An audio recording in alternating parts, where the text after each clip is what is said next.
La Iglesia, la nación santa de Dios sobre la tierra. Nivel 3, serie formación. Hola, una vez más me siento muy, pero muy privilegiado de poder dirigirme a usted a través de esta manera, de este vídeo, y el tema general y central es la Iglesia. Queremos que aprenda sobre el origen de la Iglesia, su propósito, su futuro, su poder y su economía. Es decir, queremos que se pueda aclarar el tema de lo que es la Iglesia, de cómo funciona, para qué existe y cómo es que nosotros, los que pertenecemos a ella, podemos participar también de su propósito. Así que bienvenidos y empecemos con lo primero. ¿Qué es la Iglesia? Y lo primero sería saber qué no es la Iglesia. La Iglesia no es el edificio al que culturalmente el mundo entero llama iglesia. La Iglesia en realidad es el cuerpo de creyentes nacidos de nuevo por la fe de Jesucristo, que pertenecen a la nación santa de Dios en la tierra y que participan activamente y comprometidamente de la misión de Dios, tal cual Jesucristo lo hizo al encarnarse y vivir entre nosotros en la tierra. Así también nosotros, que somos su cuerpo, su iglesia, tenemos el deber, la responsabilidad de continuar con la misión de Dios. Pero ¿quién fundó la iglesia? Su fundador, el único creador de la iglesia, es Jesucristo. Dice Efesios capítulo 4, verso 10 al 11, en síntesis, y Él mismo constituyó, y el contexto está hablando de Jesucristo, Él constituyó la iglesia. Y en Mateo capítulo 16, verso 18, dice Jesús, y yo también te digo que tú eres Pedro, y sobre esta roca edificaré mi iglesia, y las puertas del Hades no prevalecerán contra ella. Este pasaje, a diferencia de cómo algunas iglesias o denominaciones, instituciones, tratan de mostrar de que la iglesia la fundó Pedro, o que está fundada sobre Pedro, déjame decirte con la misma palabra, y tú puedes leer el contexto, que no es Pedro el fundamento de la iglesia, ni es a él a quien se le atribuye la fundación de la iglesia. Esta es mi iglesia, está diciendo Jesucristo en este pasaje. Y yo te digo que tú eres Pedro, y sobre esta roca edificaré mi iglesia. Ahora, ¿cuál roca? Coincidentemente, el sobrenombre que Jesús le pone a Pedro, él se llamaba Simón, pero Jesús le pone por sobrenombre Pedro.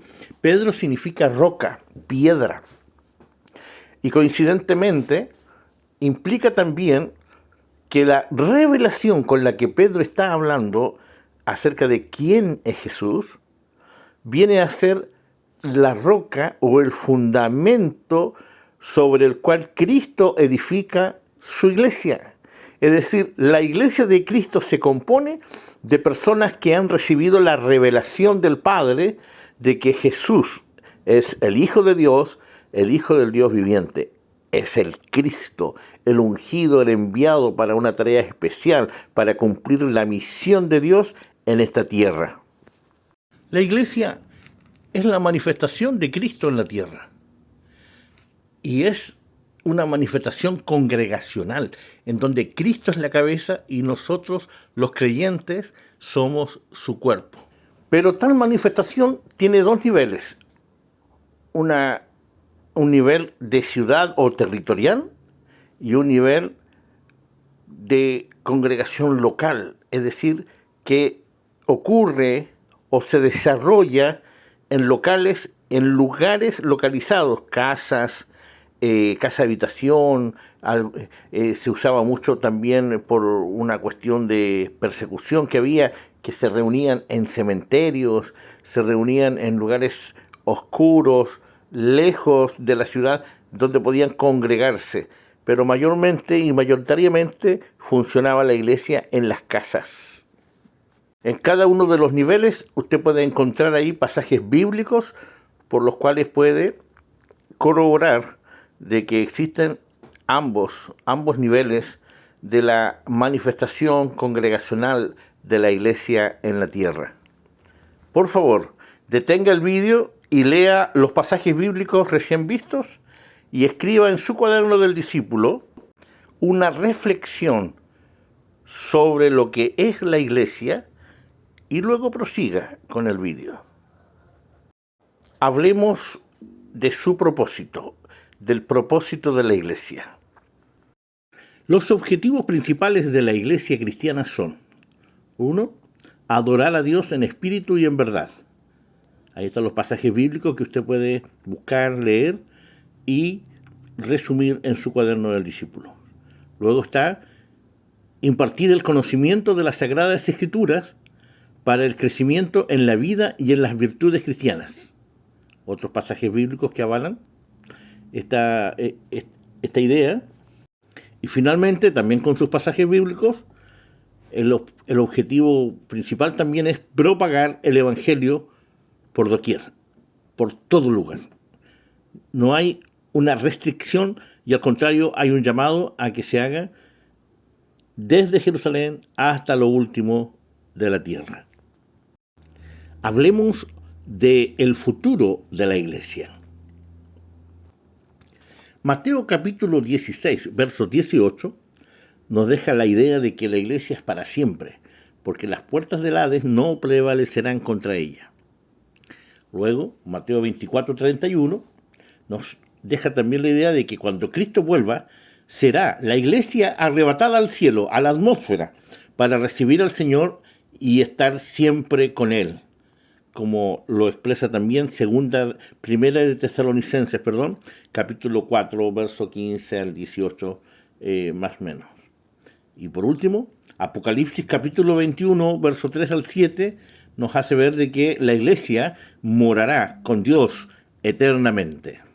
Hablemos de su poder, del poder de la iglesia, de la fe en Dios, es decir, de la fe en Cristo, viene el poder de la iglesia. El tener fe genera poder en la iglesia. Ahí tiene pasajes bíblicos que puede buscar y sacar conclusiones y escribirlas en su cuaderno del discípulo. Luego también hay otro factor que se llama el Espíritu Santo. Dice, recibiréis poder cuando haya venido sobre vosotros el Espíritu Santo. ¿Ya? Y un tercer factor viene de la autoridad que da Jesucristo a sus discípulos. Mateo capítulo 10, verso 1. Por lo que el poder no es algo que el ser humano genere por sí mismo, sino que le es dado de una manera o de otra, le es dado como un don que viene de Dios para sus hijos, para sus siervos. Y algo que hay que hacer una salvedad aquí, es que no porque tengas poder y uses el poder de Dios, está todo bien.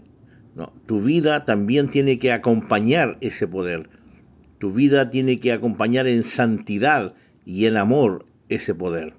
Por eso que dice la palabra que no nos ha dado Dios espíritu de cobardía, sino también de amor, de poder y dominio propio. Y ahora hablaremos de su economía, de la economía de la iglesia. La economía de la iglesia, es decir, la iglesia utiliza sus recursos para producir y distribuir bienes y servicios tanto a los necesitados de la iglesia como a los de afuera de ella, siendo el mayor bien de distribución la paz de Dios. Es algo espiritual, pero tiene su valor y tiene su costo, para lo cual Dios capacita y envía discípulos en ministerio para que sirvan en amor y colaboren con la transformación espiritual del mundo. Ahí tienes 1 Corintios 16, 1, Hechos 4:34 y Santiago 1:27. Detenga el vídeo, léalos y saque sus conclusiones y luego escríbala en el cuaderno de discípulo. Y bueno, hablar de economía no es hablar necesariamente de dineros y de cómo estos se ocupan. Tiene que ver con todos los recursos, incluyendo los dineros que pueden ingresar a la iglesia, sea por ofrendas, diezmos, donaciones, en fin, de una manera u de otra. A lo mejor como iglesia también se pueden hacer algún tipo de trabajo, de reuniones, de consejería, y que llegan a un punto de ser profesionales y también ser cobradas. Pero lo que debemos saber es que la economía de la iglesia es necesaria como en cualquier organización. No podemos pensar de que la iglesia no tiene que usar un método de economía para regirse, puesto que quien no tiene un orden entra al desorden, y el desorden se lleva al caos y la falta de paz. Y todo lo que pueda ingresar a la iglesia, si no hay un orden económico, es decir, de cómo lo distribuimos, vamos a perderlo, vamos a malgastarlo. No va a ser usado para honrar y glorificar el nombre de Dios, como para lo que está destinado todo ingreso y todo recurso, que incluyen también nuestros dones y nuestro tiempo. Por ello, todo discípulo en ministerio que ha recibido de Dios algún don, algún favor, alguna gracia, sabiduría incluso para hacer negocios, debe poner a disposición de Dios y del reino de Dios todo lo que Dios le ha entregado. Y Dios nos ha dado gracia, paz y santidad. Él también nos dio fe, dones, ministerios y operaciones espirituales. Nos dio amor, nos dio poder y nos dio revelación, entre otras cosas. Pero estas son las más importantes y que las debemos poner a disposición, que debemos dar de gracia lo que de gracia hemos recibido. A nosotros no nos ha costado, le costó a Jesucristo. Luego le ha costado a aquellos hombres y mujeres que se han desvivido por traer el evangelio del reino de Dios hasta nosotros. Esa gente, esas personas han contribuido con su tiempo, han contribuido con su abnegación de sus cosas personales, se han negado como Cristo se negó, como Él se negó a sí mismo, dejando el cielo, el trono del cielo, para venir y salvarnos. Así también muchos discípulos en el correr de los siglos han hecho exactamente lo mismo, porque estamos siguiendo las pisadas de Jesucristo. Y entonces vamos entregando todo aquello que Jesucristo nos enseñó y nos dio por medio de su Espíritu. Él nos da para que nosotros demos. Él nos bendice para que nosotros seamos de bendición. Y vuelvo a repetirlo, y perdone que sea reiterativo, no se trata solo de dinero, se trata también de nuestro tiempo, de nuestros talentos, de los dones que el Señor ha puesto en nosotros. No son para nuestra edificación personal, sino para la edificación del cuerpo de Cristo y para la glorificación de Dios. Por eso que hay 3 maneras simples de que hagamos la misión. La primera es oramos.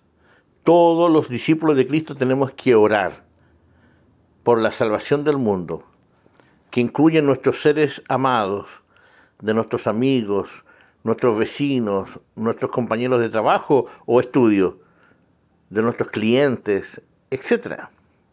Pero también la otra manera de participar es dando. Damos, ofrendamos y diezmamos para enviar y sostener discípulos en servicio, en ministerio, para que evangelicen y ayuden en donde sea necesario. Y también la otra manera es yendo, es decir, vamos, nos incluimos, participamos, es decir, damos nuestro tiempo para estar también y poder incluso viajar si es necesario a algún lugar para hacer la misión de Cristo.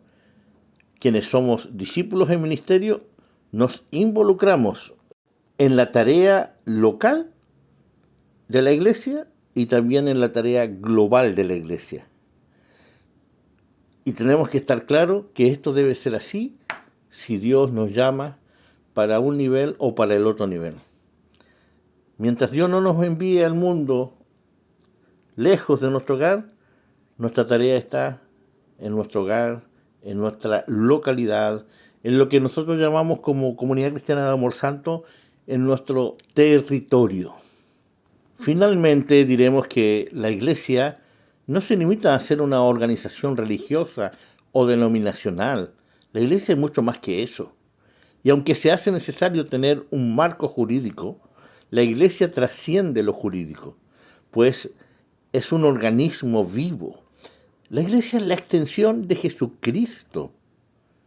Puede desaparecer una denominación, una institución, pero la Iglesia de Jesucristo, esta es para siempre. Y la Iglesia de Jesucristo necesita que tú seas un discípulo comprometido con Jesucristo, con el reino de Dios, con su justicia. Muchas gracias por haber participado y de este vídeo, de darse el tiempo para estudiar, para leer las Escrituras. Haces bien porque de esa manera creces en tu vida espiritual y aprendes cuál es la voluntad de Dios para tu vida, para tu ministerio. Bendiciones y no olvides de suscribirte si no te has suscrito. Dios te bendiga.